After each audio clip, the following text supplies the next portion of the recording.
Welcome to the Warband, a World of Warcraft podcast. My name is Swaglock, and with me today is everybody's preferred co-host, Chicken.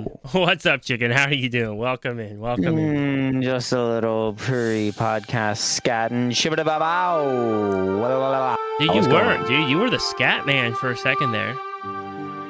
Skibbity-bop. Yeah, it's there's this show that my son likes to watch where they scat, and there's like a little puppet, and he scats, and he says, "Chicken, apple, dinosaur." And then they explain what scatting is. But we're not here to talk about scatting. We're here to talk about America's game, World of Warcraft. How's it going, Swag? That was a really long-winded intro, and yeah, I'm here for it. It is all good, dude. We're always happy to have you. I mean, I'm speaking for the listeners, of course, but I myself, I love when I just get to see a little bit into your life as a parent and the way that influences you. I'm just waiting till your son starts watching Bluey, and then I can come over. I'll bring some popcorn. Oh my goodness! I'll come over, bring some popcorn, dude, and I'll just sit and watch. Do you think they'll ever make a WoW kids show with like Murlocs, where Murlocs go on adventures together and they talk? That would be cute. That would be cute. Murlocs might be a little gruesome, but what do you mean? Like I did get your son. What was it for Christmas? Was it last year? I got your son the was it A to Azeroth or something? The letter book, right? Azeroth. A is for Azeroth. He has a cute little children's book. So adorable. Dude, I'm telling you, they could make a Murloc themed kids show and call it Murloc Mania or something, and that would be the coolest kid show ever. Dude, the Murlocs are cute. The Murlocs are cute. It would probably sell. It would probably sell. What I was thinking the other day, though, right? And I know you're not a big anime person. Yeah. However, and I love how this isn't on our show notes whatsoever. But if we were to talk about World of Warcraft TV shows, I was thinking there's a couple anime out there that I really love, like Free Ren and Delicious in Dungeon, and they're basically like anime around a D&D party or like an MMO party, kind of like WoW, as in like an actual fantasy environment, right? So it's not like people playing D&D. It's like as if you had a fantasy group of like a tank and a healer and DPS walking around together, right? And as I'm watching shows, both these shows are kind of adorable. Like, they're kind of adorable shows. They have good action. Yeah. They have good action. They have compelling moments. There's drama and there's stuff. But they're actually kind of like, they're easy to watch and they're fun to watch. Like, you and your wife would actually probably love watching, like, Free Ren and Delicious in Dungeon. Yeah, I'll have to try it out. Yeah, there's just too much good TV. Yeah.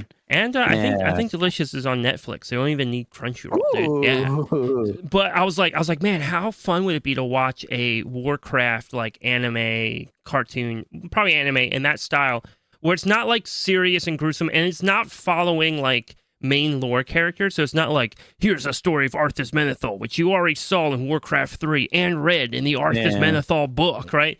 But instead, right, like it's just a story of player characters, right? Now, as if they're real people in the world. So it's not like, oh, Steve behind his computer is playing a warlock. Yeah. But it's like actually like a paladin and a death knight, right? Or like in a group together. And how cute that would be, right? And like the dynamics that they could do and like the adventure as they go across Azeroth and just doing like quests, right? And imagine like the big end, like big fight at the end or whatever, the big climactic thing for like season 1 is they have to like clear a dungeon, and it's just like a dungeon everybody knows and loves, but these guys are just going in and clearing it. Core stars, right? Like they go in the core. Well, core stars would be dramatic. You have to build up to that, right? That'd be like more you like think? because you have to build up all the turmoil in the city and all that stuff. Okay, that's fair. Right? You would need something more like Shadowfang Keep, where they like show up and a bunch of like werewolves took over a castle, and you're like, oh my gosh, what just happened here? Or like, oh my goodness. Yeah, no. Yeah, you saying that out loud would kind of be cool, because I feel like that's like a lot of, I just feel like that's like most shows based around like like a more like what comes to mind is like almost like the Mandalorian that's like based around like a more greater world, greater event, you know. Obviously the main Star Wars movies, and it's kind of them just going on adventures until, you know, the end. They do, you know, spoiler alert if you haven't seen, they meet like Luke Skywalker, and, you know, kind of ties that all together. That would be actually kind of cool. So you heard it here, folks. When this comes out in like 20 years from now, they predicted it for the Warcraft 40th anniversary, right? Or well, that would be the WoW 40th. At that point, I think it'd be the Warcraft 50th anniversary for Warcraft. Oh my gosh, that would actually kind of be clutch. Right. Maybe if we ever have actual pool in the community one day, if this podcast gets like big, maybe we should pitch that to people. Yeah, I think the problem is that they're too focused on like lore stuff, right? And I love lore. But we already know the lore. Like the problem with lore stuff, like the Warcraft movie, it comes out and you're like, okay, they're retelling a story we all already know that we experienced and played through.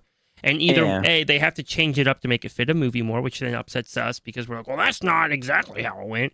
Or they make it exactly how it went, and then we're like, well, there's no new, like, there's nothing new to this. There's nothing new. We played through this.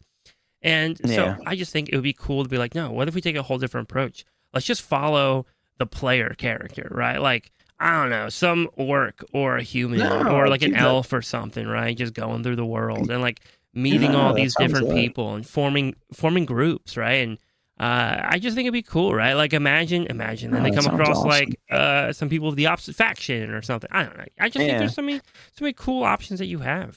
No, I genuinely think that looks cool, or it sounds cool, and I think you're kind of right, because those like movies that are based off of books, or like movies that are based off of something, I feel like you only watch them once and you're like, oh, this is cool because I like the book, or like, you know, this is cool because I played the video game, but like I'm not going to watch it more than once, right? Yeah.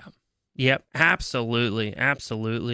And here we are spending, you know, the first 10 minutes of the podcast talking about something we didn't even have planned on talking about. So we were literally like, all right, on the podcast today, we got to keep it shorter because we're going like over our allotted time for uploads. That didn't work out. We're bad. So what have you done this week in WoW? I know it's been a little light, and it's kind of funny because I looked on oh my goodness, is it Raider.io? Yeah, Raider.io.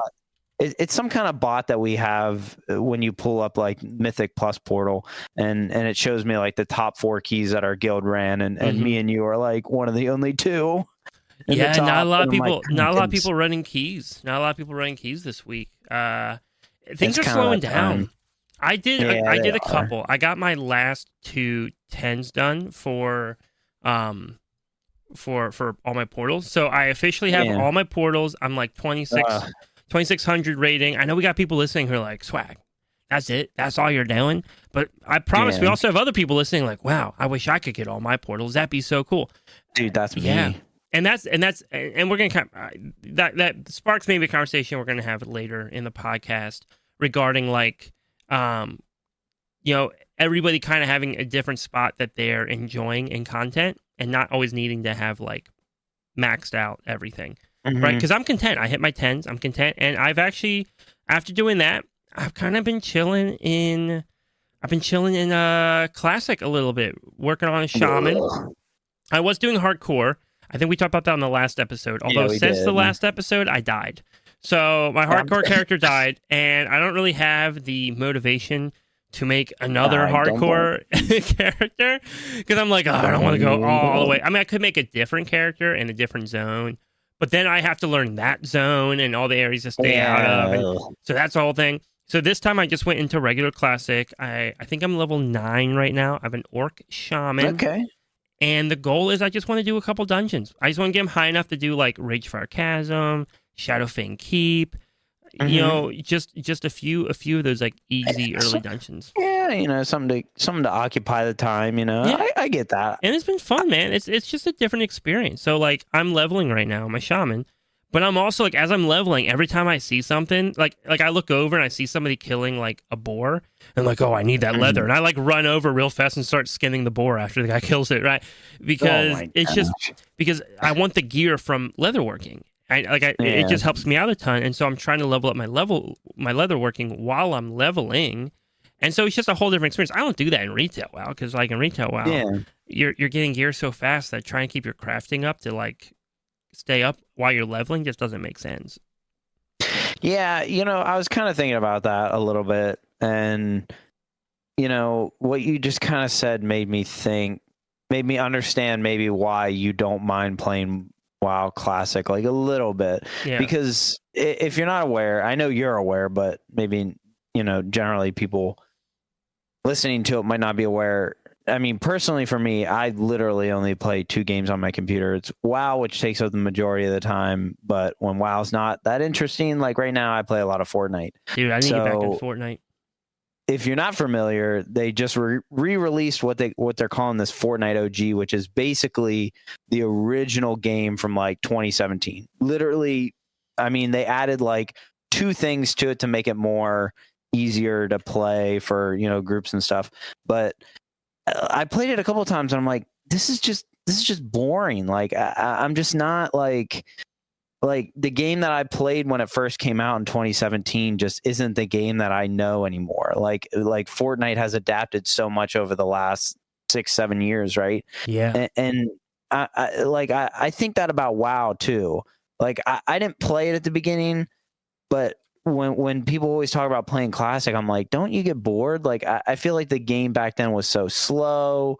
It was so different. Like you had to do things like you're talking about doing leatherworking to get the gear.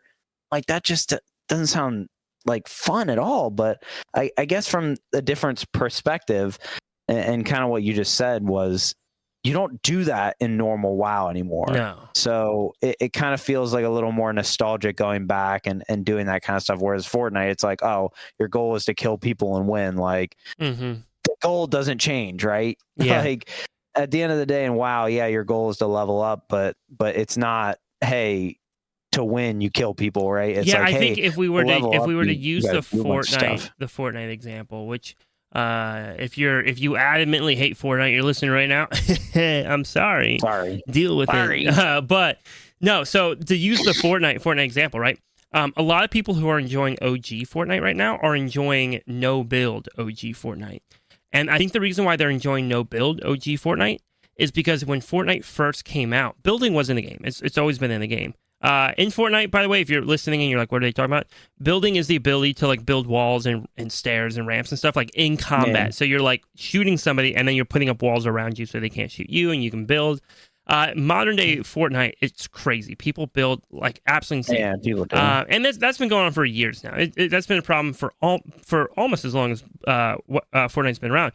However, early Fortnite when it first came out, nobody like knew how to build well or how to build so usually people would just build a fort. They just build a fort, right? Yeah. They wouldn't really be actively building in a fight. One, yeah. Right? The idea of just ramping over somebody and shooting them was like mind-blowing when it came out. Yeah, right. Yeah. And so I think a lot of people, to get that OG Fortnite feel, they're actually playing a no-build game mode, because back then people they could build, but they really weren't building that much. And so that kind of and the reason why I use that as the example is because the games do play differently. There are elements of classic WoW that I enjoy. There's a reason why retail is what I enjoy more. Let me just clarify. Endgame and retail is peak. No MMO has endgame content like retail does. None do. None do. The raids are incredible. The dungeons are amazing. All the collecting, everything. Oh, beautiful, perfect, pristine. However, what Classic does, Classic makes leveling enjoyable. Leveling is not enjoyable in retail. No, it's not. Yeah, you're just trying to speed run to end game. But Classic has a few things that make leveling enjoyable, and and it's all about progression, right? So the main one being that as you level up in Classic, as you get armor in Classic, you start feeling more powerful. In retail, as you level up, you start feeling weaker. Right, because everything scales to you, and the level squish. The level squish is kind of weird.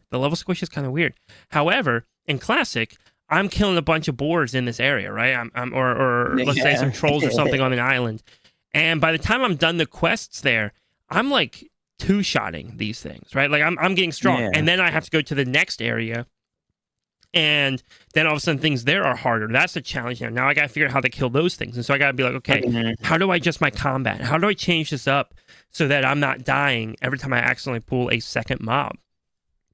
And then I have to run back through an old area that I just finished clearing through, right? So let's say I have to run back through an old area to go find an item or turn something in.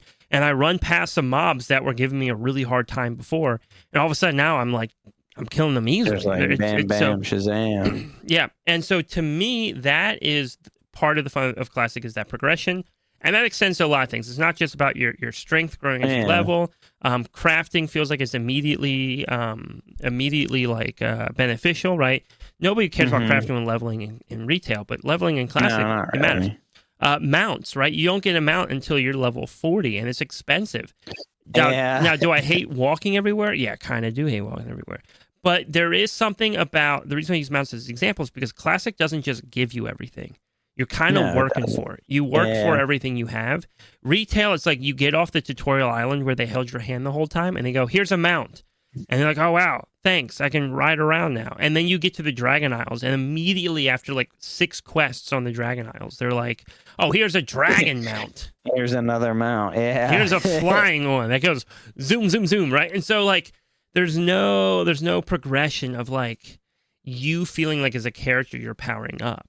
And I don't know what the answer is for retail to fix that. Maybe one day I'll have answers. I don't really have them. But all I can say is Classic just gives me a different experience that I enjoy. Not as much as retail, but I do enjoy it. And so it's like in a moment like this where I need a good break, I don't mind it. I'm enjoying leveling up this little shaman. Yeah, and that makes sense. And I do think that will always be like kind of the... I don't want to say it's the hill I'll die on. I think it's maybe the what's less than a hill. I don't know. I don't know. Road. I don't know. Hump. Sure. Maybe the hump that I'll die on. That I feel like Classic is eventually going to just kind of level out the game, and it's gonna. Yeah. And that's truly, that is a topic we could talk about one day, but I feel like we've talked about it a couple of times, and I just think Classic is going to end up destroying WoW as we know it. And that's kind of where it differs from like a game like Fortnite, where OG people are like, hey, this is cool for like a month or two, but then like it goes away and it's like, yeah, that was cool, but like I'd rather play like regular Fortnite, right? Yeah. Where, people that like Classic WoW are, hey, I'd rather just play Classic WoW, and I can, right? Yep. It's not with OG Fortnite where it's like, hey, I can play it for a month and everyone can like it, not just, the people that used to play it back in 2017. It's like, hey, everyone enjoys it for a month and then it goes back. Where Classic is like, hey, if you don't want to play retail, you don't have to. And that is why I'm a little nervous for the future as WoW kind of changes and gets a little better. Where's the draw going to be where people are just like, okay, retail is just too much for me. There's too much going on. I'm going to go back and play Classic 2.0 or Classic, The War Within, right? Yeah. I don't know where that line draws, but I hope that Blizzard can kind of cross it. Yeah. Does that make sense? No, it totally makes sense. And that's kind of part of my hope, is that I really hope Classic never goes into Legion. I really hope Classic never goes into Legion. Because Legion to me is modern WoW, in the sense that like Legion has Mythic plus dungeons. Legion has Mythic raiding, right? Like it has all these things that are hallmarks of modern current retail WoW. And so the player who would normally play retail WoW will now go to Legion because they go, oh, I remember back in Legion, it was perfect. Or all my friends said Legion dungeons were the best, and that was when M+ was at its best. And the comp this season kind of sucks, so I'm going to go do Legion. It does. And it's the same content. Whereas Classic doesn't seem to do that, right? The people Classic pulls aren't necessarily the people who would want to play retail anyways, right? And so, like, I know plenty of people who play Classic, and they're like, yeah, if Classic wasn't around, I just want to play WoW. Like, that's not what I'm interested in. So they are very different, right? Like, and Blizzard has been very good, I think, at being seasonal with it, because Classic, again, does get bumps, right? So, like, when a new Classic expansion launches, it gets a lot of interest, a lot of attention. Right now, we're seeing it with the anniversary servers and the relaunch of hardcore. And the hardcore relaunch, I think, was extra boosted because you have all those content creators that are just making fun content. And it's enjoyable, dude. I was watching Tyler One and like, dude, cinema, bro. Like, it is hilarious watching him go around and like the things that he's doing. And like the way that he's like leading these like RP meetings and stuff. It's just fun. It's fun watching. And so that kind of boosts it for sure. But, it does. Yeah, but at the end of the day, I think they are maybe two separate things, right? Because I'm never leaving retail for classic. I want to play what's current and new WoW because I do think it's better. I genuinely think modern WoW is way better. No, I agree. And you know, kind of the thought I had when we were just talking about this now is, you know, what happens if they do release Legion Classic and they take out Mythic Radiant and they take out Mythic Plus Dungeons, then do you think that kind of train keeps going through you know, other expansions, or do you really think that it's just going to be hard stop there? Or, you know, now that they're kind of re-releasing the classic servers, do you think they just kind of restart and start there? Like, what? My thought, I don't know. My thought, and we won't hang on this long because we got plenty else to talk about today. Yeah, we do. But my thought is initially that they launched Classic again, right? The anniversary Classic servers. It's just a relaunch of Classic, Vanilla Classic, and they've already said it's going to go through the Burning Crusade, which means they'll probably go into Wrath of the Lich King. So my gut tells me they don't want to be spamming servers all the time for Classic. My gut tells me that the Mist of Pandaria Classic is going to be the end of the line. They're probably not going to push WoD, right? I don't think they want to push WoD Classic. So they're probably going to stop at the end of Mist of Pandaria, and then whatever this current cycle is, right, about to go into Burning Crusade, that then will continue forward. And then they'll probably do the same thing. As they get into MOP, they'll just kind of restart again. And then just cycle over. I mean, that does make sense. They kind of just run the course of and it just keeps cycling. I think that makes sense, but I'm kind of nervous for the classic player base if that's just kind of like, okay, like, what do we just repeat these like same 5-6 expansions until we die? Like, that's...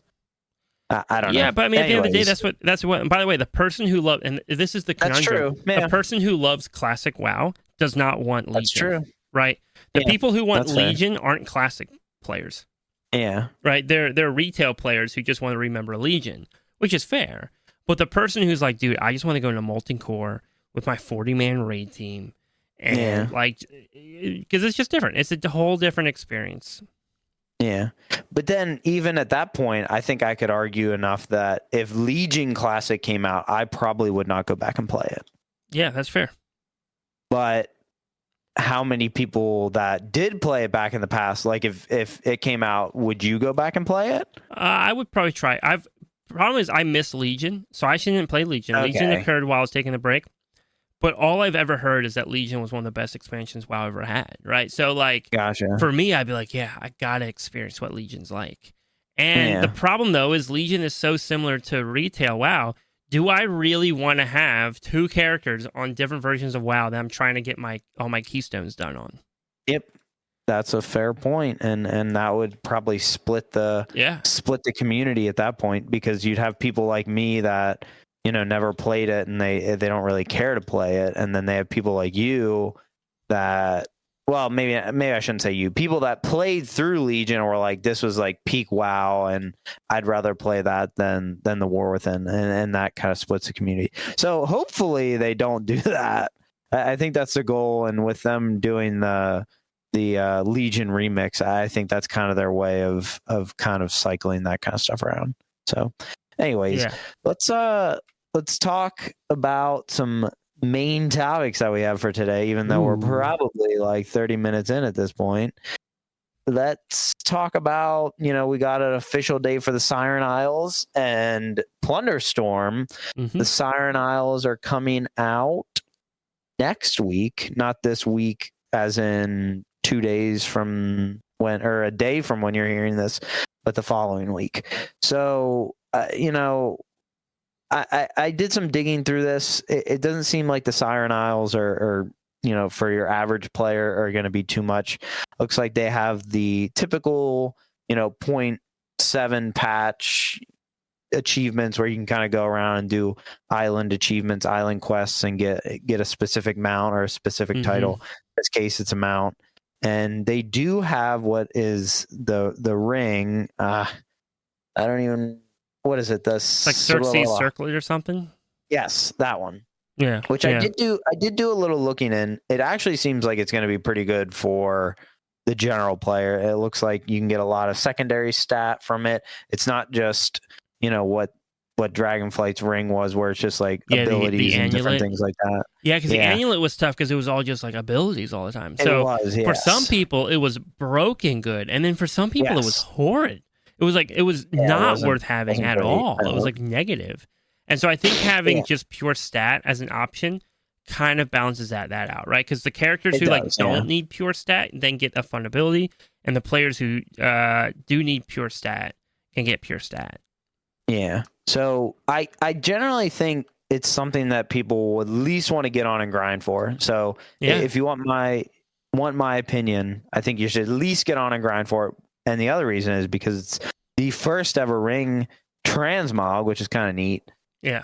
And I think you'll want that because I mean, I don't know. Do you think they'll have more of these ring transmogs? There's no way they didn't develop the technology to do this and plan on never touching it again. Right? And I've heard people say they're never going to do it again. Like, this will be the only one ever. And like, well, Blizzard hasn't said it's the only one ever. And why go through all the work to create like this whole new thing that's only ever going to show up in a random 0.7 patch? What? What I will say is I've heard a lot of people talk about it. I know people are burnt out right now. They're kind of done with retail. I'm actually still enjoying retail. So if you're bored, talk to me. But anyways, people are kind of burnt out. They're like, why would I farm this? I'm not even going to really be doing much this season. Anyways, I'll just wait till next season.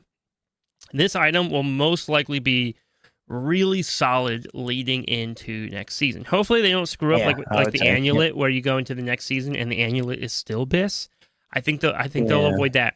However, even if it's BIS, it is a great power level going into whatever's next. Oh my goodness. Yeah.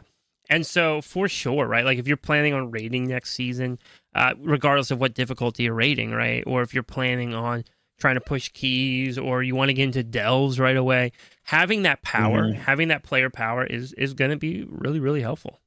Yeah, it'll be almost necessary. Yeah, because I think you can get it up to 636. Yes. I think it might go higher than 636. I'd have to look. Oh, really? Well, I'd have to check because obviously they want it to be really good. So it's got to be competitive with like 639 mythic rings, right? Unless they're trying to avoid what happened last time. But I believe last time the highest eye level piece was the amulet, right? Yeah.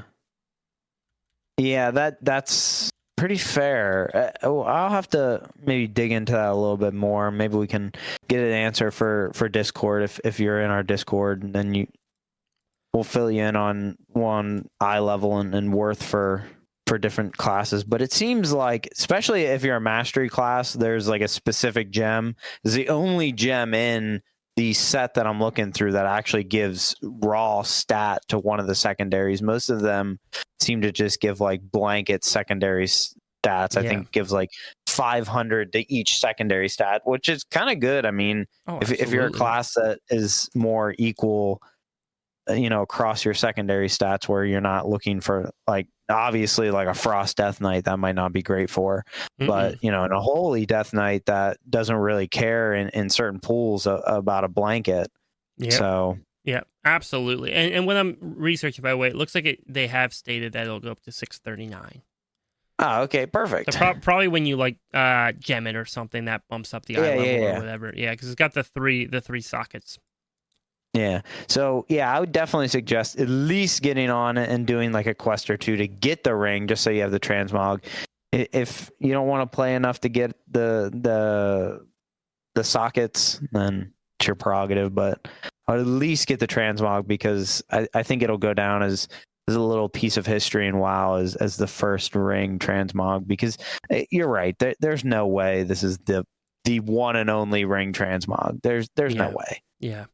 And I think it's I like that they are kind of giving us a island with like a little player power bump of like, hey, here's the ring, you can get this is a bump, But then everything else is kind of cosmetic. Everything else is kind of just like for fun, collecting. That to me is good, right? If they were like, oh, hey, here's a whole new set of gear you have to farm or something, that would feel odd. Yeah. There is catch-up gear. They have stated that there's going to be catch-up gear with the patch. I'm assuming that's similar to when we went to, was it the Forbidden Isle or whatever? The Drakthir starting zone area back in 10.0.7. Where they just had like mobs just dropped random stuff. If that's the case, that's cool. That's not my favorite way to do catch-up gear, if I'm being honest. I was hoping that they kind of just... Yeah, because then that requires me to do content I don't enjoy, right? I'd rather have catch-up gear come from like, oh, hey, guess what? Everything costs less crests now to upgrade or something. You know, like I think I would just prefer that. I think I would just prefer that. Yeah, it's that same system where you kind of kill mobs and you get tokens, and then they do have some cool transmogs that you can buy with the tokens if you're not into catch-up gear. So that is one avenue to go down if you're not a huge what's it called? So collector, yeah. Or if you don't need the catch-up gear, which it is only veteran level.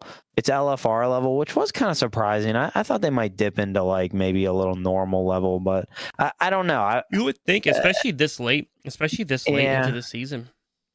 Like, yeah, I mean, LFR gear is like, I mean, yeah. I guess if you're freshly leveling, if you're like, oh, I'm going to level 70 to 80, then and I guess they don't want to make like normal raid obsolete entirely, right? Because like, that's fair, right? Because then it's like, oh, why would I raid normal? I can just run over to this open zone and kill mobs, and they're dropping loot. I'm not even going to probably get a piece of loot if I'm doing like a 30-man run. Yeah, I just go over here, kill 3 things, I got something. So that makes sense. But with 10 or 11.0.7, we also have Plunderstorm coming out, and dude, you were talking about Fortnite earlier. Those battle royales. Are you personally chicken? Are you looking forward to Plunderstorm? I am, but I'm a little nervous with the release date on here. We got January 14th, which is exactly. Oh, so it's not when the Isle opens up, the Siren Isle? No, they're the official X post, X or Twitter, whatever you want to call it, is, from Warcraft at Warcraft is saying January 14th, which scares me a little bit because that is exactly 4 weeks after the 0.7 patch.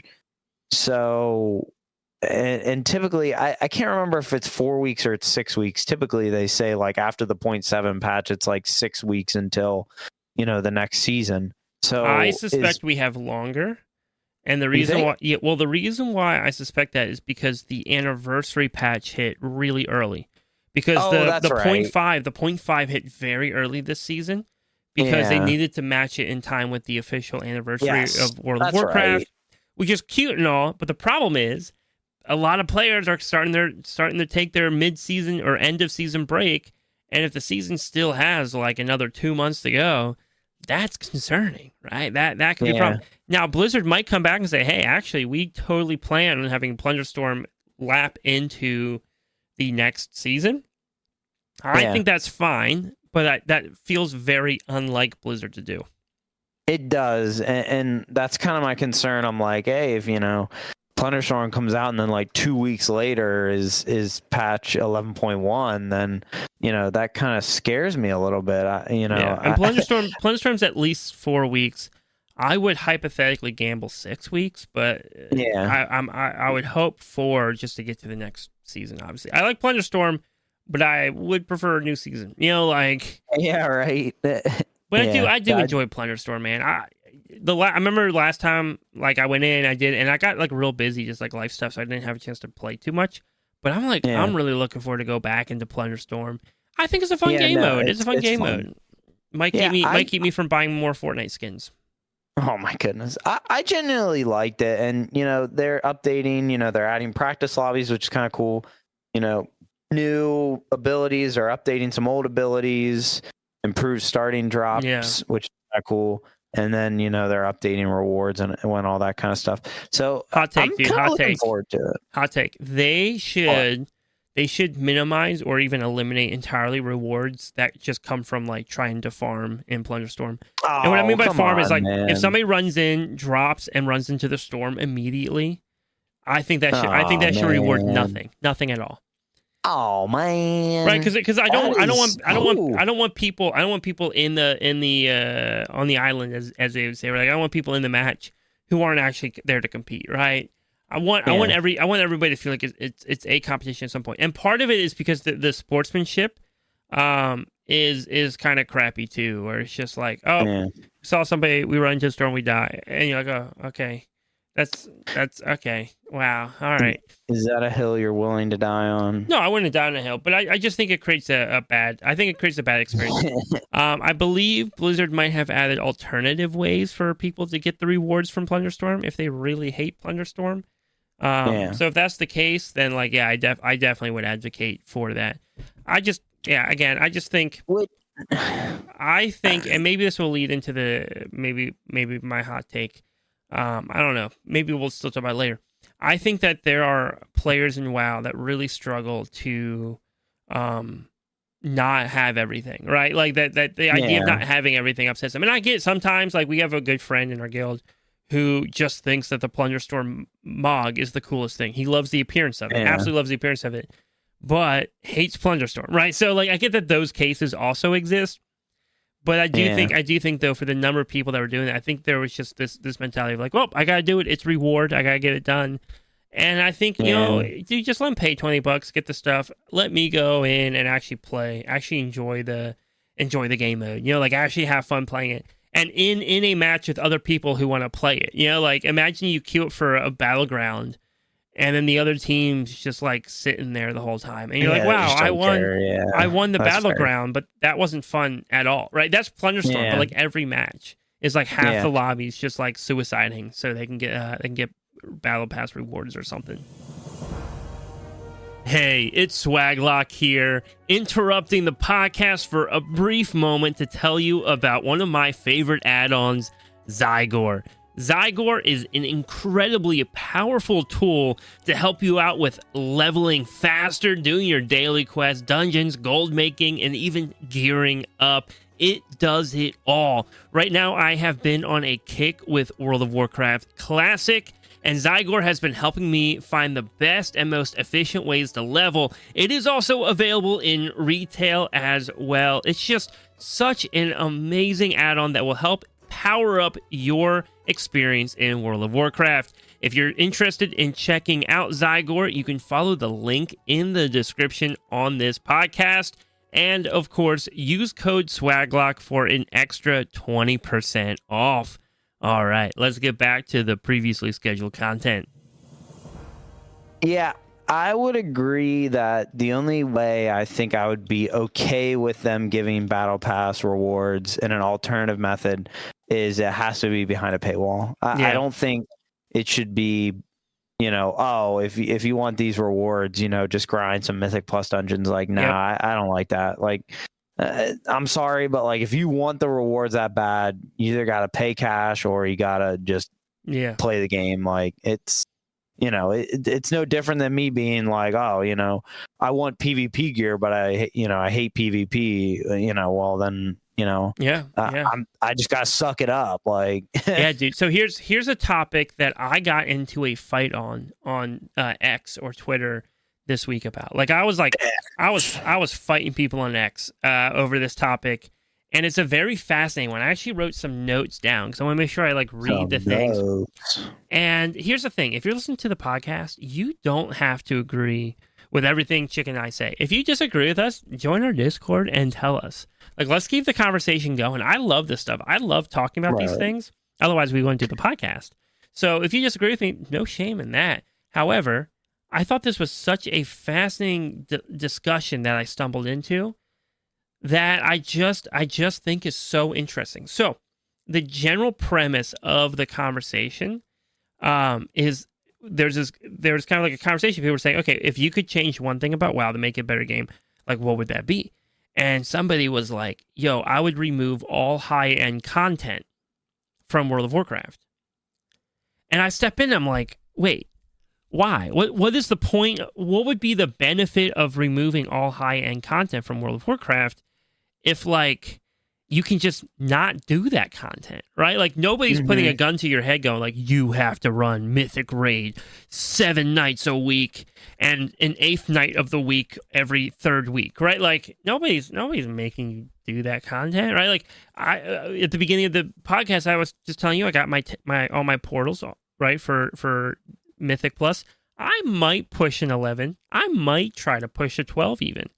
I don't know. I might not. I don't know. I don't have to do it. I set a goal for myself. My goal this season was that I think this might be the first time I actually got all my portals. I think I've always missed one at least. Really? One. Yeah. So I was like, you know what? For the first time, because my problem is I'll get like 6 of the 8 portals, and I'm like, well, I've already proven I can do it. I don't need to do the rest of it. And so this time, I'm like, no, I gotta do all of them. And I pushed, and I did it, and I'm proud of myself for it. With that said, though, right, like, that was a goal I set for myself. Other people might be like, nah, I'm not doing that. I just want KSM. Once I get KSM, I'm happy. I'm good. That's my goal. Or Keystone Hero. Once I get Keystone Hero, I'm good. We got Heroic Raid down, and then we were gonna try and do some Mythic bosses, but that fell apart. I'm a little sad we didn't get there and do them. But we did get Heroic Raid, and it was a fun progression through Heroic Raid. So all of that, right? And by the way, though, like, I wish you could have gone into Mythic because I think it would have been fun. But at the same time, I'm fully content that we're not going to Mythic. Like, I'll live. I'm not going to die. Nothing bad's going to happen. However, the argument here was that all high-end content should be removed. And so I messaged back, and I'm like, hey, what is the win? Like, why? What's the benefit from this, right? Like, why not just not ignore it? Like, how would this make the game better? Like, how would this make World of Warcraft better? And so they had two, I mean, they didn't summarize it this way, but in their conversation, these were the 2 points I kept coming across that I think they were trying to make. And by the way, multiple people chimed in on this and were in agreement with them. I am not in agreement with that person. Okay. I am not in agreement with them, but multiple people were in agreement with them, which is why it really came to my attention. And to add clarity to, when I say high-end content, they were specifically saying that Mythic rating should be removed from World of Warcraft, and that M+ should cap rewards at a +5 level. They were actually arguing specifically that +5 should give out Myth Track gear, and Heroic rating should give out Myth Track gear. But that... We can touch back on that piece a little bit later. Well, you would probably say, well, you don't even need Myth Track gear, right? Just remove Myth Track gear. That's why I stepped back. I was like, why not just remove Myth Track gear? Like, well, no, I still want Myth Track gear. And I was like, okay. So anyways, so the two main points that they were making was that, one, less high-end content would entice more players to open up their groups and communities to players regardless of ratings, creating a less toxic social environment. And the second point they were making was that the average skill player should be able to collect all rewards offered within World of Warcraft. No one who pays a sub should be unable to do any content due to skill issues. Yeah, so I don't know which one. Why don't we start with that first one? Let's start with that first one, right? So the first one was less high-end content would entice more players to open up their groups and communities to players regardless of ratings, creating a less toxic social environment. But, okay, so it really, you're not saying to remove M+ even above a 5. It's basically just saying instead of rewards capping off at a 10, it caps off at a 5, right? Caps off at a 5. And I think the only reason why they made that argument was because M+ is infinitely scaling. Yeah. And so, like, that's just what happens when you infinitely scale, right? So they're saying, hey, all rewards, right? Portals should be at a 5 level. Crests should be at a 5 level. The gear itself that drops should be at a 5 level. Or vault slots should be at a 5 level. Yeah, see, to me, that doesn't make any sense because it basically the system we have right now is that in Mythic Plus, right? Yeah. There's literally no difference, right? Except maybe 5 numbers, right? literally 6 through 10. So the is only argument for a difference. +5 is that is the average level that a player does for keystones. I don't know if you knew that, by the way. The average, right? So like I talk about 10s as if 10s are the normal, right? Like I'm like, I just want to do 10s. Everybody does their 10s. Everybody gets their portals. But I think statistically, the average is 5s. Which is a lot of players cap out at 5s, right? Yes, I think that might be KSM. Okay. Mm-hmm. I didn't know if 5 was KSM or not. Maybe it's not. Anyways, yeah. I mean, my personal opinion is this one. I just don't really relate to at all. I think if that happens, then one, I think midway through your season, people are just gonna. I mean, the drop off in WoW is going to be so much bigger than it is now. Yes. You think people stop playing the game by like a 0.7 patch? People are going to stop playing the game by like a 0.5 patch, or like 3 weeks into the thing. Yes. Absolutely. Into the expansion. Well, and also the major flaw with that first point, right? Less high-end content when entice players open up their groups. The problem with that is that's not what's going to happen. Metas will just change, and players will still want to play with other people that they deem to be at their skill level. I've been playing Classic WoW. I'm not very far into Classic WoW, but I know Classic WoW enough to know that there are metas in Classic WoW. I like Paladins. Paladins are cool. Guess who would never get invited to a group if I was a prot Paladin? This guy, right? Like nobody's inviting a prot Paladin to their group in Classic WoW because it sucks. It's bad. It's really bad, right? Play Warrior. Maybe if you have to, play Druid, right? Druid's not terrible, but preferably Warrior, right? Not prot Paladin. Definitely not Enhancement Shaman, right? You definitely don't want one of those. They were tanks for a little bit. They were there. So I don't think that answers, right? Because what happens then is, let's say they actually capped it out at a +5 key, right? Like you couldn't go higher than +5 key or something. With the same scaling. Yeah. Or let's say it capped out at a +10, right? So they said, hey, best rewards are a +5 level, and then M+ caps out at a +10. There's still gonna be meta. It's just gonna be a different meta, right? So like, for example, high-end keys right now, if you're pushing title, you need an Aug Evoker in your groups, right? Because you're not really fighting the timer as much as you're fighting survivability. And so Augs are bringing survivability. However, if you're running like a 10 key, or even like especially a 5 key, right? You don't really need survivability as much as you just need damage. You want to speed through. Your goals would shift. Your goals would shift because people are going, oh, well, if this is the best we can do, let's just see how fast, right? How fast? Can I set like the record on how fast I can get this dungeon done, right? Right. Those players who want to just run Mythic raiding or Mythic raid all day long every day, they're not going to go, oh yeah, let me go join a team that's like barely progging Heroic raid. They're going to go, all right, here's a team that's like speed running Heroic raid for loot. But I would also argue most of those players are just go play Final Fantasy or something else, right? They're going to go, oh, I want a challenge. I want 100%. Right? They want the challenge, and they want a team with them that's up for the challenge. Eventually, the argument kind of broke down in this conversation, and the reason why I bring it up on the podcast is because it's so fascinating to me. It's such an interesting conversation, but it ended up breaking down at one point on that first point I made, because they were like, well, really, the norm should be that like the best players are helping carry players who aren't quite there in like Heroic raid. So the idea for them is you need more good players Heroic raiding to help boost up players who aren't as good. And my argument would be no, actually. What I want is a group of 20 players or 25 players or whatever, 15 players, whatever it is. I want my raid team in Heroic to be people who are capable of raiding Heroic.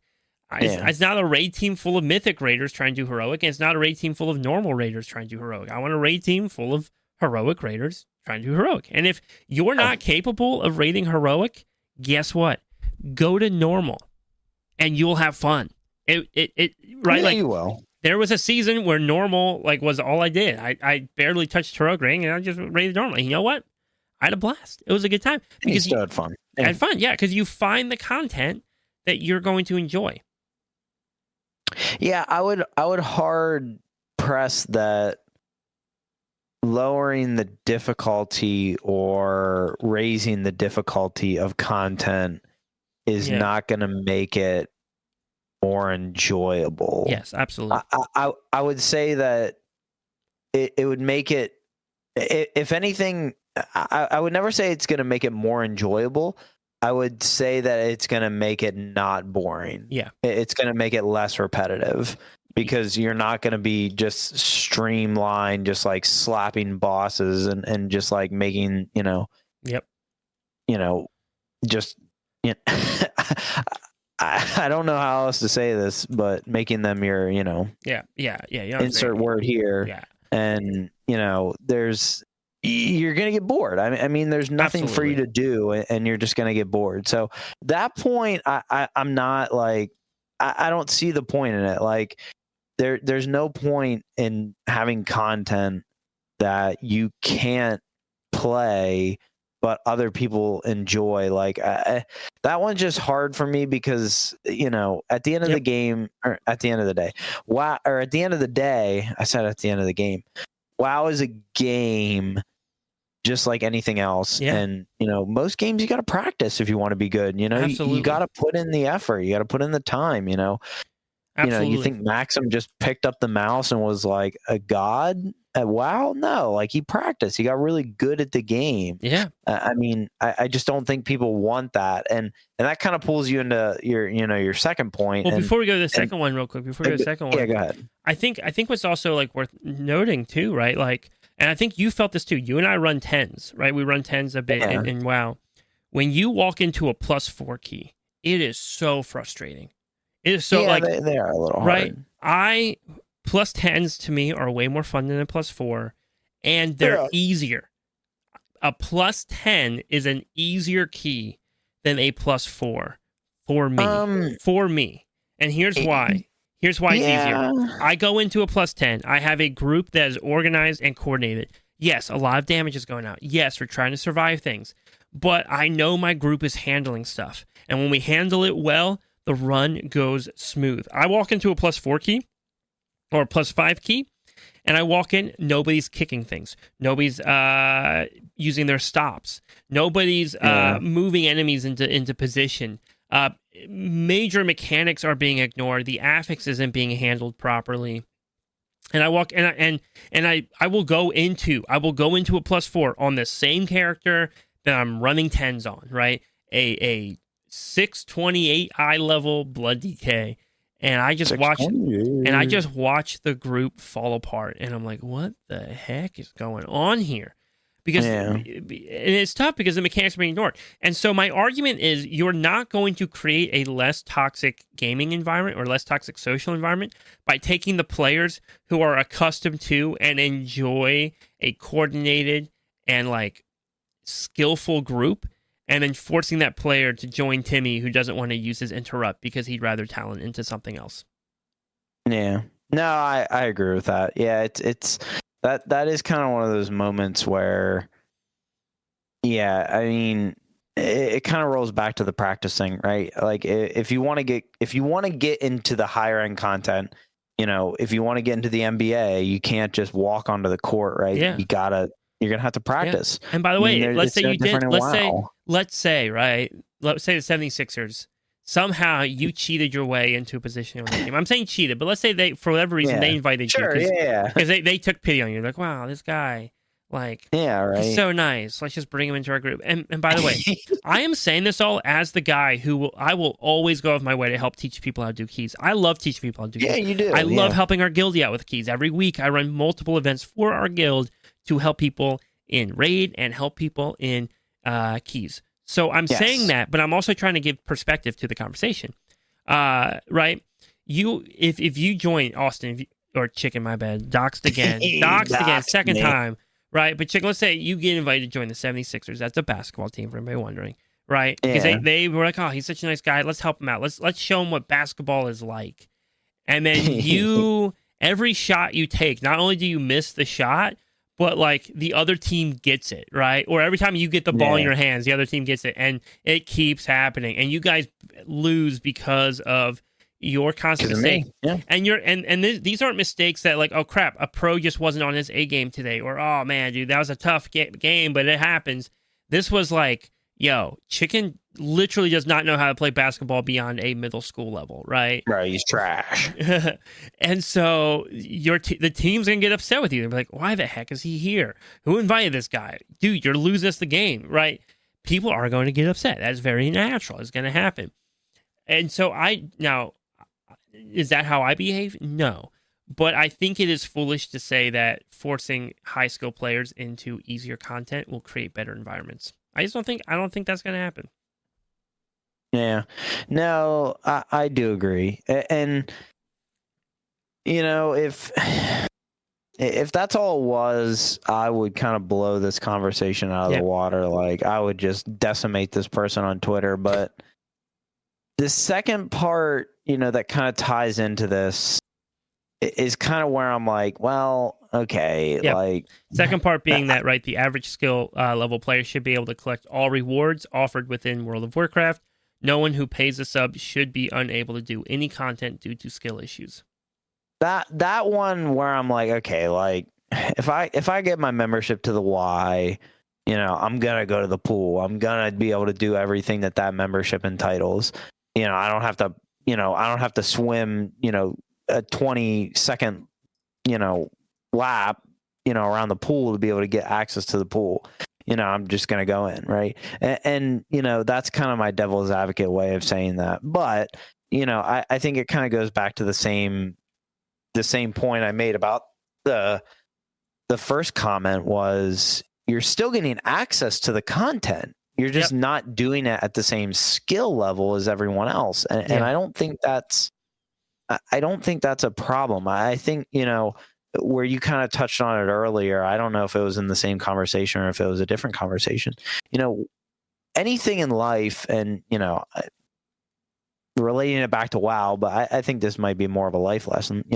Life tips with chicken is related to goals. You set a goal for yourself and you achieve that goal, or you work towards that goal to eventually achieve that goal. You want to go to the NBA, you practice a bunch. You make your school team, then maybe you go to college, right? Yeah. If you want to be good at WoW, you start maybe running +2s, gear up to get to +5s, and then maybe eventually you time a 10 and you get your first portal, and you're ecstatic. But you got to set that goal. And if your goal is, hey, I'm gonna be KSH and top of the 0.1%, then it's like, okay, well, is that realistic, right?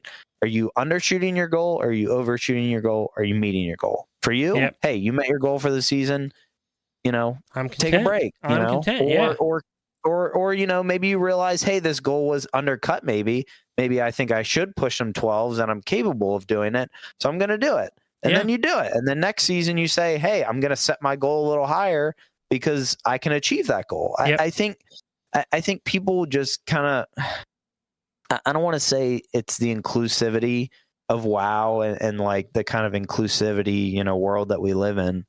I think people want to be able to have it, right? Yeah. People, and it kind of goes back to that, like, it exists, so I have to have it, right? There's myth track gear, so I need to have myth track gear. Well, think like legendary items, right? So the last legendary we got was Firelath, right? Or whatever it's called, the big axe. And I think back in like Classic, and again, Classic's not perfect. Classic has plenty of flaws. But I think back in Classic where it'd be like 2 people on your server would have like the legendary weapon. Right, that was it. And every time you saw it, you're like, "Whoa, that's crazy!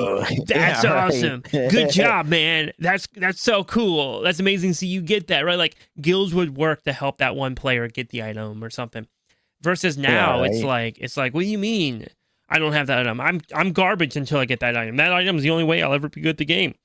I'll never get invited to a group if I don't have that item. And you're like, what the heck?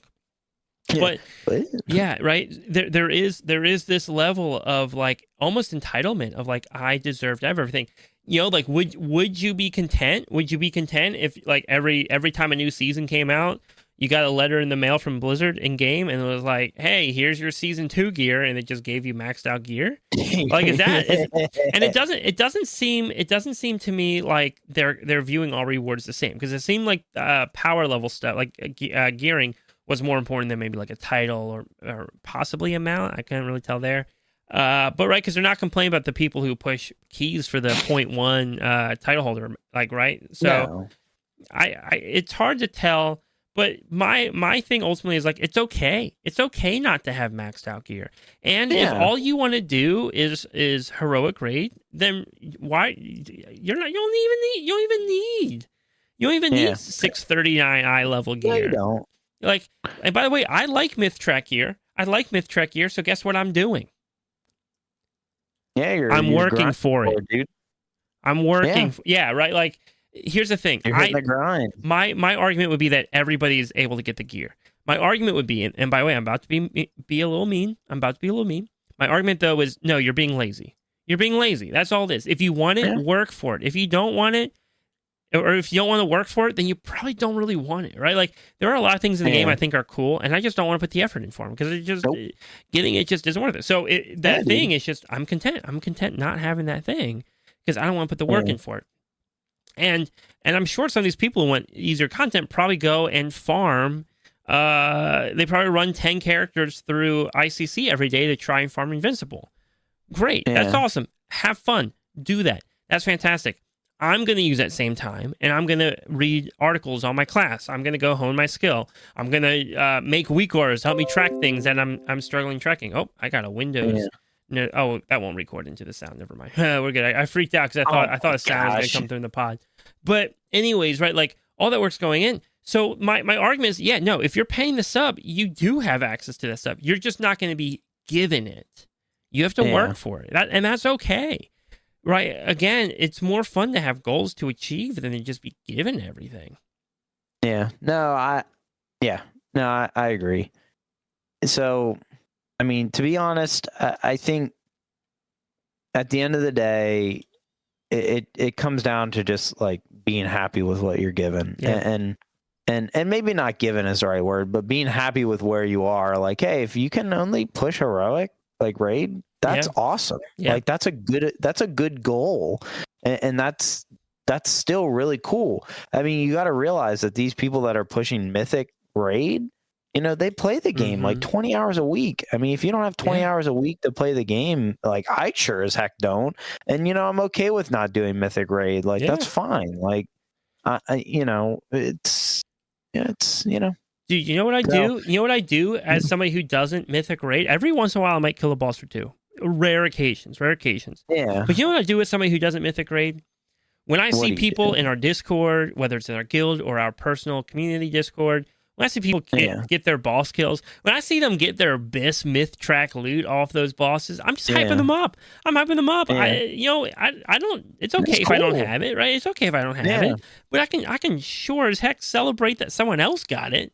But anyways, I just thought this was a fascinating conversation because it opened my eyes to a group of players that I didn't even realize existed in World of Warcraft. And it's rare for me to just like crap on somebody as much as we just crapped on this one. But I do think ultimately it is a very dangerous, unhealthy, and honestly a toxic mindset to have, to say, hey, if I can't have it, nobody can. Yeah, no, I agree. It is kind of hard. Yeah. And to that point, it's really hard for me, personally, when I see someone with the Bronchosaurus mount and I'm just like, oh my goodness, this person spent $90 on a mount and they're just, oh my gosh, they're so cool. And I like my Brutosaur, man. I like my Brutosaur, dude. It's pretty good. Oh my goodness. Well, that was a fun little conversation, and again, if people disagree with us, jump in the Discord, let's talk about it. And we don't ever want to be malicious, right? We're not trying to talk crap on people. We're just trying to have a good conversation for people to listen to, and all that kind of stuff. So let's jump into a little bit more lighthearted stuff. I do want to just touch real quick. I don't think we'll talk about it near as much as maybe we planned for, but they did announce Break the Meta. Yep. It's going to come out on December 10th for us here in the US. If you are looking for the list of specs in it, they're on Wowhead, and I'm sure they're on Ray.io as well. And I'll throw the Wowhead article in the Discord and maybe start some conversation that way, but pretty sure there is at least one spec from each class. Yep, every class has one spec. If you're a demon hunter, unfortunately, you have to be a tank, but, I digress. So I think there will be at least something for everyone. Unfortunately, if it's not what you play, you know, you can't really. Yeah, but part of break the meta, I think the fun of it, right? Like Blood DK qualifies, for example.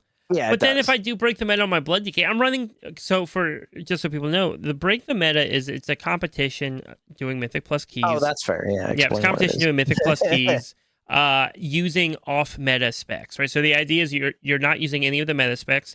A lot of people run it to compete to see who can do the highest keys without using any meta specs in their group. However, the Break the Meta event also gives away free prizes just for participating. Yes. And one of my favorites to work towards, that's not a giveaway, it's a guaranteed reward, is if you time 2 plus 5. So this season's plus 5. Correct. This is probably the easiest it's ever been. 2 plus probably. 5 dungeons in Break the Meta with groups that are entirely non-meta groups. Yep. You'll get an in-game banner to toys, like a toy you can put down. It's the same toy banner you would get for like competing in any event. So like if you did the MDI time trials, you would get it from that as well, which is why I think they did +5, because MDI I think was a +5 for time trials. Oh, okay. Which is why I think they lowered it for Break the Meta. But yeah, the lower key level kind of makes me sad because it's less of a challenge. But I'll probably grab like my monk or something and run them on my monk just so I can do, because again, the fun of it's getting a group of people together playing specs that maybe they don't normally play. Maybe you have that one dude who's just like so excited because finally his spec is good for something in this competition. Right. However, most players are like grabbing their like alts or whatever just because it's fun. It's fun to like be like, oh hey, we got like our whole group of alts. So Break the Meta is a really fun thing. I always get my dungeons in to get the banner at least. Mm-hmm. Yeah, I typically try to do it, but I think I think there's been some seasons in the past I just haven't been able to do it. Yeah. But this season, there's no way I don't do it. You do have to sign up for it on the yes. Is it Raider.io? Is that who tracks it? Yeah, it is Raider.io. Yeah, yes. Raider.io's website. You have to sign up for it, so that way they'll track you and make sure that you get your 2 done, because then they'll give it to Blizzard. Super easy though. Yeah, it's not an instant reward, so just know it'll take some time before you get that banner. But lastly, because we are running very short on time, I want to hit some viewer questions as well. So we might have to kind of speed run this one a little bit, maybe. But there's an interesting article WoW had put out, I think, on player housing. I haven't read it, but Chicken, you said you were reading through it. You found some cool stuff in there. Yeah, I read it, and for the most part, it touched on a lot of stuff that we already talked about, but. They bring up 5 points, and again, we'll try to be better about linking this kind of articles and stuff when we talk about them in Discord. That way, you guys can read them yourselves and do that. Maybe we need to add the WoW head bot in a channel. Maybe just a thought. Anyways, so they kind of asked 5 different questions about player housing just to kind of get opinions from people in the community and see what they thought. And I'll probably touch on a couple of them, but I think we're in agreement on most of them and kind of what we think. Yeah. But the first question was kind of a shift towards garrisons, and it was kind of just focused on, will friends come to visit, and kind of like that mentality of, is this going to be more of a public kind of community? I think it will. I think they learned, but because in here it says that garrisons felt lonely, but I thought you could visit other people's garrisons. Yeah, you could visit other people's garrisons, but nobody was doing it. And part of the reason nobody was doing it is because there just wasn't really a reason to. Like, there's no... Garrisons weren't hyper customizable, right? So, like, you weren't displaying... You weren't really displaying your stuff. Everybody's garrisons looked exactly the same. Maybe somebody would have a different building in their garrison than you had in a spot, or maybe they'd have their Christmas decorations up and you didn't. But that was about it. I think the last... Well, actually... we were doing a officer photo shoot in a garrison, one of our officers' garrisons last week, because we were taking photos for a Christmas card. So that was a little different. But generally speaking, you just didn't hang on garrisons, and they got lonely. And the problem too was garrisons had everything you needed, right? They had all your resources. So you didn't really ever have to leave your garrison. And at the same time, there was no major city. That expansion. So like you just sat in your garrison all day, and it made the world feel like very small and very isolated. Yeah, I I think there's no way that they don't kind of make it involved around guilds or like, your friends list in that kind of aspect. Because you're right. I think for them to do this, they're going to kind of have to do something that makes it enticing to do it with friends, because I feel like we've discussed this a lot in the past. The best content that you can run is with your friends. Absolutely. Right? Or WoW your is best with people. Any, yep. Yeah. WoW is definitely best with people. That's our podcast quote, or what is it? Our podcast saying? I don't know. Yeah. But that's why we're called the Warband, right? Yeah, that's true. The second question had to revolve around like location, but we've kind of talked about, that a little bit.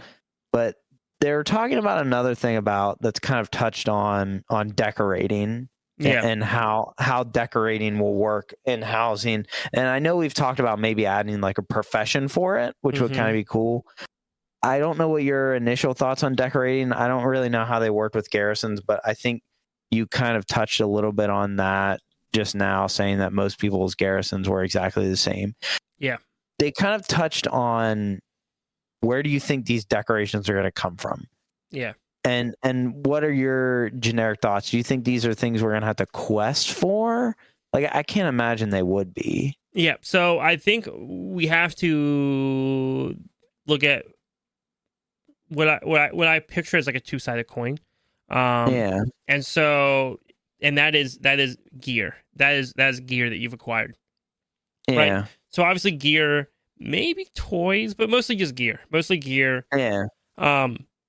I think they showed a Nixia's head on the wall, but that was also pretty unique that we had to collect a Nixia's head for a reward. So it was an odd one for them to choose, right?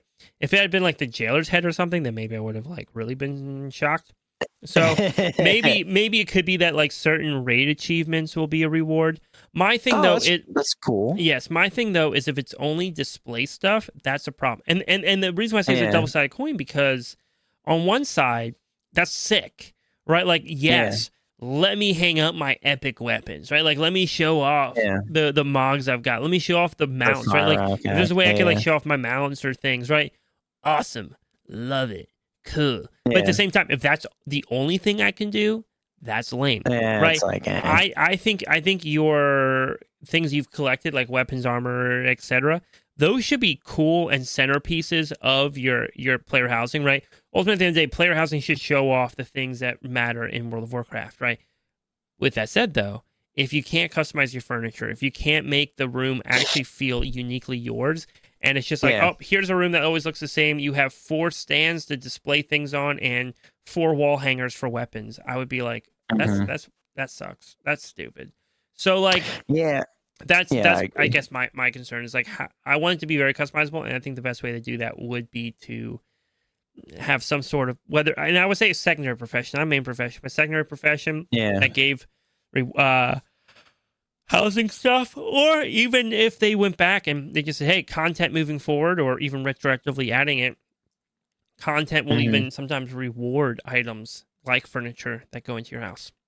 Yeah, and that kind of leans into the player power, but they kind of coin it as player power versus player convenience, and that kind of toys with is it purely going to be cosmetic? Is there going to be some can you have an auction house in your thing? Can you have like a cooking station? Can you have a profession station? And personally, we've talked about that before. I think they might add little things like on mounts. I don't know if you'll have crafting benches. That kind of points a little bit above where I think they'll land. I think they might land at auction house as like the top thing, just because they are kind of releasing the Bronchosaurus again. So I think their kind of goal is like, hey, people have access to the auction house pretty regularly, right? Yeah. But they don't always have access to a blacksmith table, right? Yeah. Honest They answer, have to go to a city. I don't think player housing should make any aspect of your game more convenient. Really? I don't think anything. I don't think a single thing about player housing should make your life more convenient in World of Warcraft.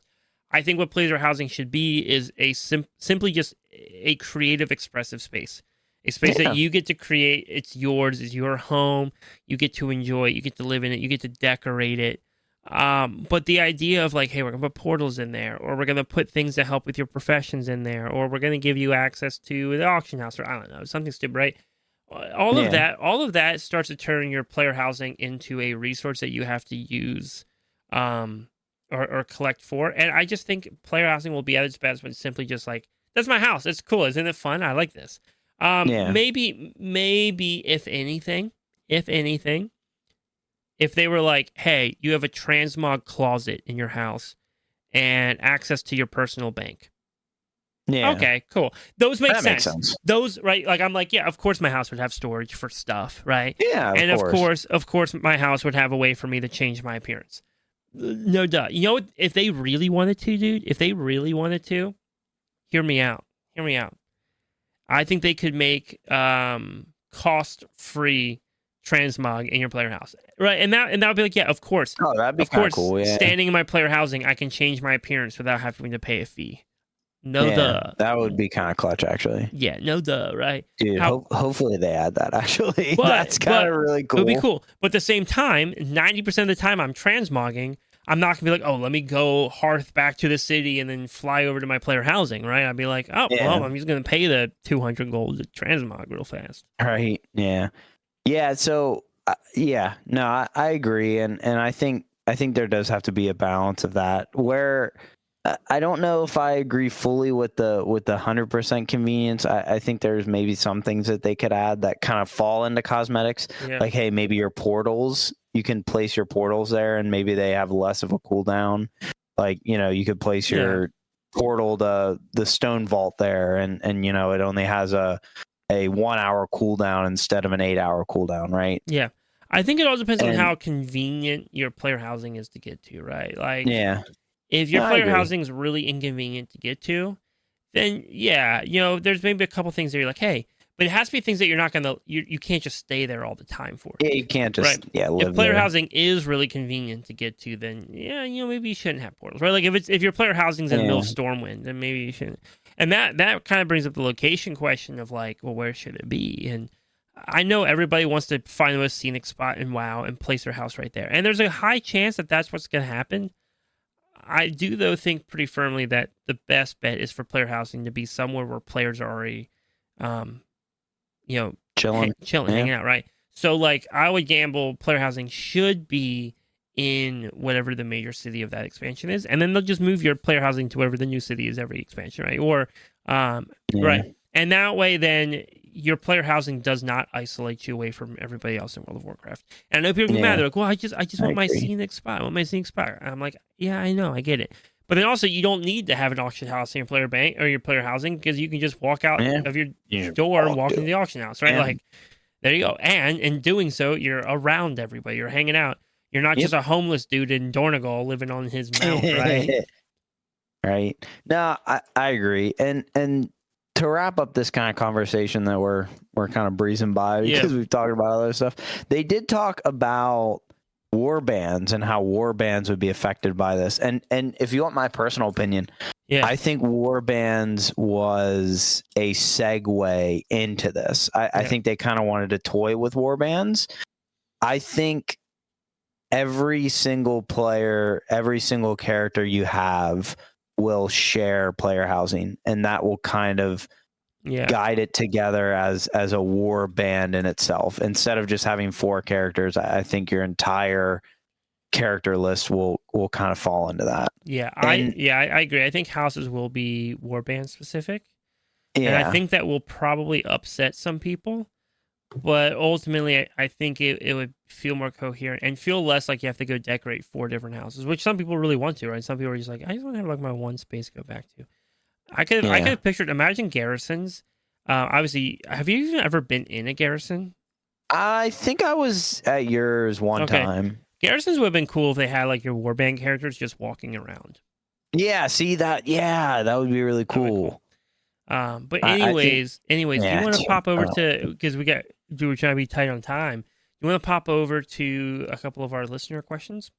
Yeah, so we got 2 listener questions this week, and I think the first one was kind of a meme, but we're still going to talk about it because I think we can kind of twist it and talk about it a little bit, how we're kind of seeing it, and it was from a person named Quick, I think is how you pronounce that. Yeah, They're saying, what's the best class in WoW and why is it a DK? Well, I could probably talk for an hour on why DK is the best class in WoW. Yeah, Personally, we are a little biased. We're a little biased on that one. We're very biased. Oh my goodness. But in terms of classes that are fun to play, I don't know if I would say it's a DK. I'm basing this on a class that's fun to play for a generic WoW player. I'm not basing this on a new player or the best class to play right now, like the best meta spec to play. I'm basing this on hey, if you want to get an alt, or hey, like maybe you're just looking for another character to level.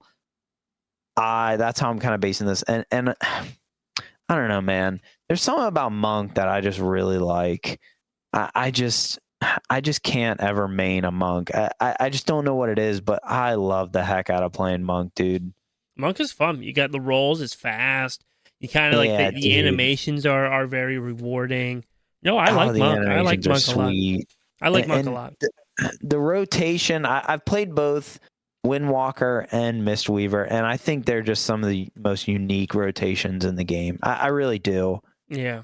Oh my goodness. I enjoy some Monk, and personally, I think it's probably one of the best classes to play. Yeah, so if I were to answer that question, what's the best class playing wise DK? Obviously, I love DK. DK, hands down, my favorite. I love DK, man. With that said, to answer your question, actually, I think the best class in WoW right now is probably Enhancement Shaman. Oh my gosh. I mean, Shaman in general. Shaman in general is busted.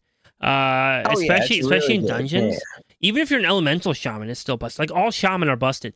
Shaman's busted because like Resto Shaman's definitely the best Mythic plus healer right now. Definitely best Mythic plus healer. The problem is Enhancement Shaman is so stinking good that people aren't even bringing Resto Shaman into dungeons because they're like, well, we'll just have an Enhancement Shaman. So let's grab a Disc Priest. Disc Priest's not bad. But Shaman has so much utility, right? So you have a very fast interrupt, right? So was it like a 12-second interrupt or something? A very quick turnaround interrupt that's ranged on your Resto Shaman. You have Cap Totem, which can be talented to stun back to back. So two stuns, AoE stuns going out. You have Thunderstorm, right, which knocks people up and stops casting. You have Poison Cleanse Totem, which helps out with all the poisons going out right now, and the Affix that was, I guess, this week, but last week, depending when you're listening. I just think that like Shaman right now has so much freaking utility that if you're if you're genuinely asking, I know it's kind of a meme question, but if you're genuinely asking what the best class in WoW is at the moment, it's Shaman. It's Shaman. Shaman's best. It's Shaman. Yeah, no, I think it's kind of crazy because they even I just wanted to scroll over and look at Break the Meta real quick. They still, and this is something I wanted to touch on. We just didn't have the second to talk about it. They still have Elemental Shaman in the Break the Meta, and I was like, isn't Elemental Shaman still like really good? It is, but they try to have one of everything in BTM. Yeah. Like one of every class. And so because Enhancement and Resto are so busted good right now, it's Elemental that makes the cut. But yeah, Shaman's really good. We got a second question coming in for the podcast from Light Hope asking, what top 3 mythic dungeons do you suggest starting out when doing keys? Now they suggested M0, so they implied no timer. But whether it's mythic or even like a mythic 2 with a timer, either or, if you're learning dungeons, Chicken, what would you suggest? I would give. So I have 2. Okay. And one's a current one, and one's more of like a, I guess, if you wanted to just go back and kind of like select a dungeon, out of. Yeah. Well, see, the problem is follower dungeons only do current dungeons, and I guess you could like go back and do like a random dungeon. So maybe I should just do current ones. I would definitely suggest Dawnbreaker if you have the War Within. I really think Dawnbreaker is overall a really cool dungeon, 2, I don't think there's anything in that dungeon that's like super difficult or super, the mechanics are pretty straightforward. I mean, for crying out loud, the second boss is literally, they show you the mechanics right before you go to the boss. Like, how much easier could it be than that? And I don't know. I really just like Dawnbreaker. I think it's probably the War Within dungeon that we've had so far in an M+ season, and I just think it's a cool dungeon, and it's pretty easy to follow. And I would give one for Dragonflight 2. Maybe if you don't have the War Within, I would probably take Agathar. I think Agathar is a really good one from Dragonflight. I think again, it's really straightforward. A lot of fun mechanics. Cool little storyline that goes by. And although I guess Algathar Academy is actually such a good dungeon. But I guess for the question though, right? I guess you're not gonna be able to learn keys though in Algathar Academy. If you right. See, I don't know. I don't know how that works if you don't have the War Within. If you don't have War Within, I don't think you're running Mythic Plus. Yeah, so if you just want a dungeon to run to kind of learn how dungeons work, then maybe Algathar is the one. But yeah, I would mostly just say Dawnbreaker if you're running M0s. Yeah, Dawnbreaker is really good. Yeah. So if I were to give some suggestions, and before I say what I'm about to say, Chicken, please know, Dawnbreaker is my favorite dungeon. It is my favorite dungeon this season. I love Dawnbreaker. Dawnbreaker is so fun. It's designed incredible. Like, I love it. With that said, I would not suggest Dawnbreaker as a learning dungeon. And the reason why is because Dawnbreaker is super open world and not intuitive of where you have to go. Okay, that's pretty fair. Yes. Okay, I'll give you that one.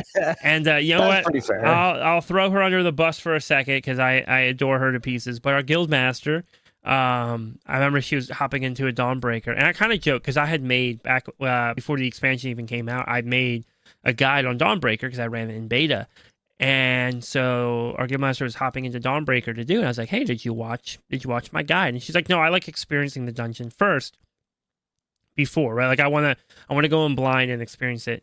And I'm pretty sure it was a follower dungeon. It wasn't even like a real one. And of course she gets lost, right? She gets lost in dungeon. Which, by the way, though, I got lost. I got lost the first couple of times I did on beta, and there's no information of where to go. And they, even in follower mode, they don't tell you. They're not telling you like where to go. They're not marking anything. So like, no shame there. The dungeon's just not. It's not intuitive.